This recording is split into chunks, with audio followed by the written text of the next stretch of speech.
Hey everyone, we're the Williams and this is our kitchen. This is Crystal, I'm Jessie, and this back here is our cameraman Sienna. And today we are going to be learning how to make melt and pour antimicrobial soap. Hopefully this will help all of you in this crazy time. Just have something fun to do with your young ones. You can do this with most kids, anywhere, I would say from probably age 5 and up. They definitely want adult supervision while doing this project, but hopefully you'll enjoy this video. And Crystal, do you want to go ahead and tell us the ingredients that we're going to need and some of the equipment that we need for today? Yes, so first off, you need to get a soap base. This is honey soap base with mixed with glycerin soap base. And you don't necessarily need to use the soap base, but it makes it easier for the process. Then we have our essential oil mixture. We have just some citruses, lemon, orange, and then we got tea tree and turmeric. These are just for the antimicrobial aspect of them. It just helps make it it just helps sanitize your hands more. It also has a really great scent when you mix them together. So Yep. The citruses and the turmeric and tea tree oil have a nice citrusy scent, so it will give a fragrance to your soap as well. Yep. And these are our powders. They are just the colorants for our soap to give it just a nice color. Yep, and we're using a couple of different types of colorants today. Yep. We are using mica powders, Which are mica powders are just powdered colorants that don't have as many chemicals in them as food coloring or even the gel coloring you buy. Why wouldn't you want to use food coloring or gel coloring? You don't want to use food coloring or gel coloring because it can dye your hands, especially in something you use with your hands like soap. If you add the coloring, it'll color your soap, but as you're using the soap, it'll dye your hands that color, and you really don't want that. So I suggest getting mica powder or even soap colorant, which can be found at multiple craft stores. We got this colorant at Amazon, and you can also buy anything here today at Amazon. And we'll put links at the very bottom in the description of the products and stuff that we're using today. Like she said, you can get most everything from Amazon. We also are using turmeric powder. Turmeric will make your soap a little bit of a yellow color or golden. It also has antimicrobial properties, and you probably have this in your kitchen. And if you don't want that color, that's totally fine. There are so many things that you can use in your kitchen to color your soap. You don't have to just use turmeric. You can use sage powder, will give you a little bit of an earthy color. You can use oregano powder, will give you a little bit more of a green-brown color. You can use beetroot powder, which will give you what color? It'll give you more of a pinky red color. Not as red, more of just a slight pink. And then if you want more of a darker red, you could use paprika. It's still not going to be full red because it's not an actual colorant, but it will give that slight red tint. Yes, so there is all kinds of things that you can use from your kitchen to color your soaps if you want to color it. And now you don't have to have one even. Also, with the soap base, as she mentioned before, you don't have to use a soap base. No. You can use soap that you have in your home. There are just a few you want to stay away from. You don't want to use a lotion-based soap because those are not actually soap and they will not melt and pour properly. You want to try and use, what other kinds of soaps do you want to use? You want to use, if you have soap at home that you want to make it and repurpose into your own and customize it into your own scent and color, I would suggest using glycerin soap because that doesn't have as many chemicals or anything like that as other soaps that you normally buy from the store. Okay. What other Things do you need? do we think? Yes, thank you. You're going to need a knife to cut the soap base. If you're using a glycerin bar of soap, you can just cut it into squares or even shave it down using a cheese grater or something like that. You're going to want something to melt the soap in. Here we've just got a glass measuring bowl, and Why do you use glass? It's just easier to clean. we're just using glass because it's easier to clean. It can go in the microwave, and we won't have problems of it accidentally melting or anything like that. We have a metal spoon to mix the ingredients of the soap. And then we also have plastic spoons here so that we can add the powder to the soap without mixing the powders together. Yes, and do not use a plastic spoon to mix your soap, especially once it's hot. The plastic can melt and it can ruin your soap. You can use ice cube molds. You can use a metal bread tray. You can use a metal bread tray or even a metal cupcake tin. And if you use those, though, you want to line them in parchment paper just to make it easier to pull the soap out. But with silicone molds, the easy thing is you can easily just pull the soap, peel it away from the soap instead of trying to wiggle it to get the soap out of the mold. And what molds are we using today? Today, we're using emojis. Emojis. We also have a flow over mold so that if we have extra soap, we can just put it in this. We're going to go ahead and get started on our soap. Yep. So, all right, let's go ahead and get started. The first thing we will do is move everything out of the way. Here we go. Powders. We're just going to move those over there. Mm-hmm. Got the oil mixture. Got it. Got the spoons. And now, we got cut the soap base.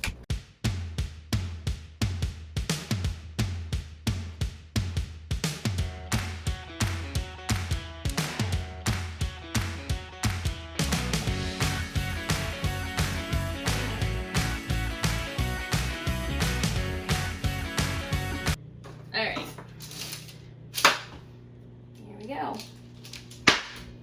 Okay, so we'll put this half back because we do not need it. Alrighty, so we will now get this cut into squares so we can get it melted. You want to cut it into about 1-inch squares. That way it can melt thoroughly and fully without there being huge chunks. Not doing that very well, but oh well. And this is the part that an adult will have to do. The things that the kids can really help with is probably gathering everything, adding the additives to the soap once you've melted it, those kinds of things. So, but if you've got like, you know, a 12, 13-year-old, they can totally do the cutting and all of that stuff and be like perfectly now. fine. Give me the knife. I'm not cutting fast enough. Nope. It just has to be about the same size, same amount. It doesn't really matter as long as it melts. Let's cut this in half. So, cubed, a little bit, just a bunch of cubes. And if it doesn't all fit, that's okay. You can add more to it once it's melted down a little bit. See how this is completely full? So we're gonna melt some of this. Yeah, we're gonna let that melt a little bit just so that we can add the rest of it. So why don't you get those cut and I'll get this started. We're going to put this into the microwave. As she said before, we're going to start with 30 seconds. You want to do this in intervals because you don't want it to boil or bubble or melt over. You want it to melt gradually. Yes. And after the first 30 seconds, you want to do it in 10-second intervals because it can get extremely hot.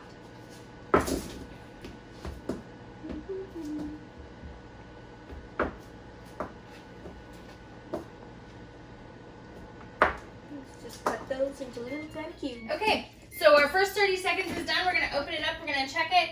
As you can see, it is starting to melt. So we are nowhere near where we need to be. We're going to continue to do 10-second intervals until we get enough of this melted to add these other ones. And we will continue to do 10-second intervals until it is fully melted. And we're done. Yes, we are ready. Okay. We had to split the thing of soap because it was way too big. We added a little too much to the one pot and it would have overflowed if we did that. Okay, so the next thing we're going to do is we're going to add our colorants. Yes. Got a spoon. So hand me a spoon and you take one. Yep. And you go ahead and do that one and I'll do this one. So we're going to add the turmeric powder first. Yep. Just add a little bit. You don't need a lot. Just add it in there. Just like a slight little bit, like 1/4 of a teaspoon. Yeah. A little bit more. Something like that. Add in another spoon. Just mix well so there's no powder.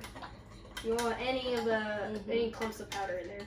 It might take a minute to get it good in there. But just keep stirring until it is. Yep, and you can add any color you want. Just make sure, and you can add it to any. Ooh, that's a weird color. No, it's nice and honey. It's beautiful. It's a nice, beautiful orangey color. Just make sure there's no clumps of powder. Keep going until there's no clumps. And then we have our mica powder that we'll add to give it a little bit of a shimmer and just boost that color just a smidge more. Make it a really pretty honey golden color. Got clumps of powder. So we probably put about a half a teaspoon of turmeric powder into these to get this color here. Yeah. Probably don't need as much, but we added just enough so Okay. It's got more of a honey look. So this You is still our have mica powder. You still have clumps. Okay, well I'm gonna add the mica powder anyway because That's okay. Don't use that. Use a new spoon. use a new spoon, she says. Yes. Spoon doesn't fit. So I'm just gonna sprinkle it. Yeah, you can just do that too. Just don't add too much. Mica powder goes a long way. Tell me when. Good? That's good. Okay. So we probably added about 1/8 of a teaspoon of that. That's a gold mica powder just to give it some shimmer and some nice golden tones into our beautiful honey soap. Look at that. Ooh, that's pretty. Looks like honey. It looks like honey and it's like metallic-y. Mm-hmm. But you want, like she said, you want to make sure you really get it good and mixed so that you don't have swirls or, I mean, you could. You can have swirls if you wanted to. You want it mixed because of the fact that we added turmeric, and those can clump a lot easier than mica powder can. And you can even sift your herb powder into it. If you sift it, it's going to be more fine, and then it won't clump as easy either. Okay, I'm going to add the other one. Yep. All right. And this is just a little bit of copper just to add a little bit more of a gold. Ooh, Ooh, that's going to be an interesting color. it's okay. That's plenty. Okay. It happens. You just create new colors. It's called happy accidents. This is a fun color. I really like it. Okay, so once we've got those in, would you like to come closer? And you can really see these nice, look at these beautiful swirls of color that we've got going on in here. Aren't those pretty? Okay, so the next thing we're going to do then is we are going to add our colorants. And now since we have two, we're actually going to split this in, or I'm sorry, she's correct. We're going to add the fragrance and the antimicrobial essential oils to our soap. And so we have to kind of split this between the two because we have two here. So I'm going to stop stirring for a second and I'm going to put about half of this in here, a little bit more than half just because. Yeah, there's a little bit more in there, Ron. A little bit more. That's probably good. And then we're going to add the rest of it over here. And we can always mix some more and add more from our bottles of essential so this oils one here. didn't get as much as the other one, so I think I'm going to add a little bit more.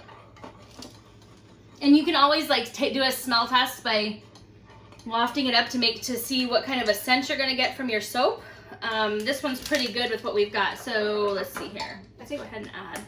This one needs a little bit more. All right, so let's add. We're going to add about 5 more drops of turmeric. Maybe. We will.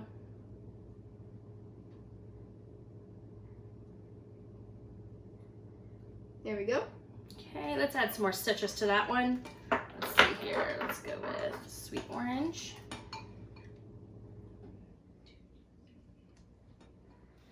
There we go. Let's see, lemon.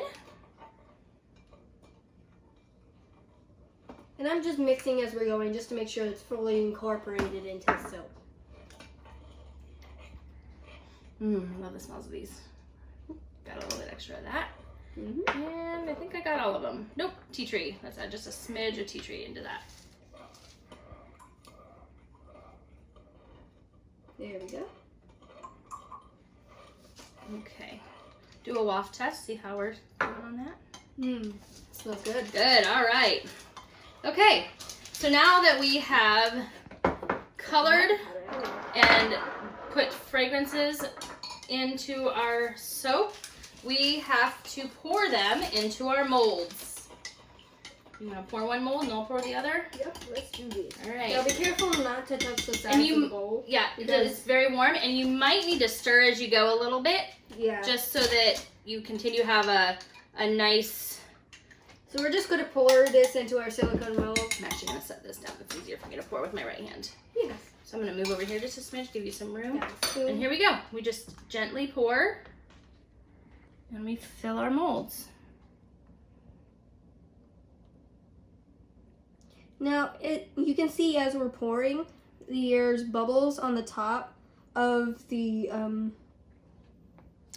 soaps, and if you don't mind the bubbles, that's okay. You can just leave them. But if you don't like that there's bubbles in the soap, what you can do is you can add rubbing alcohol to a small mist spray bottle. So like a perfume bottle, things like that, that sprays a slight mist. And you can spray the top of those and it'll get rid of the bubbles for you.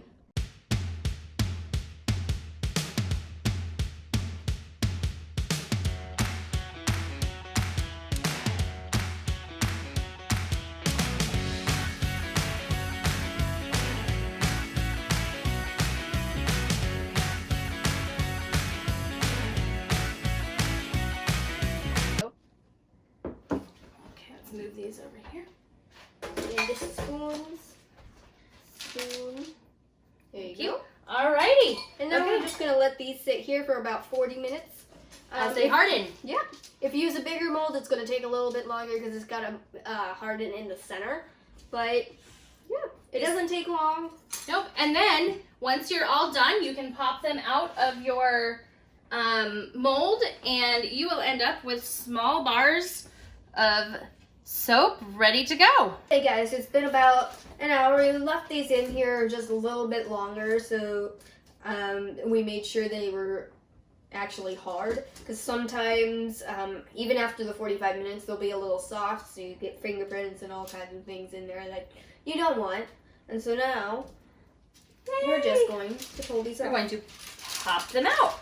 Yep. Super simple. And because we use silicone molds, we can easily just peel the silicone away and you get your detail. With melt and pour soap, you get a lot more detail from the molds than you would another kind of soap making.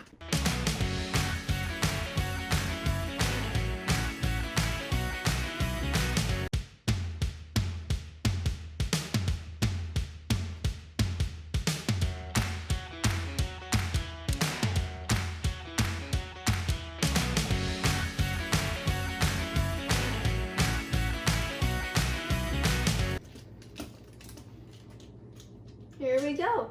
They're all pulled out. These are still a little warm, so you probably want to leave them sit and let them cool down the rest of the way for about an hour to 2 hours. But then you can just use them. And cleanup for this is really simple. Because you're making soap, it already has the soap on it, so it just comes right off. Yep. So that is how to make a melt and pour soap that is antimicrobial and will keep you nice and sanitized and clean during your quarantine time. And I hope that you have enjoyed your time with us today making the soap. And anything else? No. Just to know that with melt and pour soap, you get a lot more detail. So you can use even more detailed molds than the one we used to use. Right here, there's a rose mold, and this would have come out in almost completely full detail, the same as the outside of the mold looks like. Thank you for watching this video, and like and share.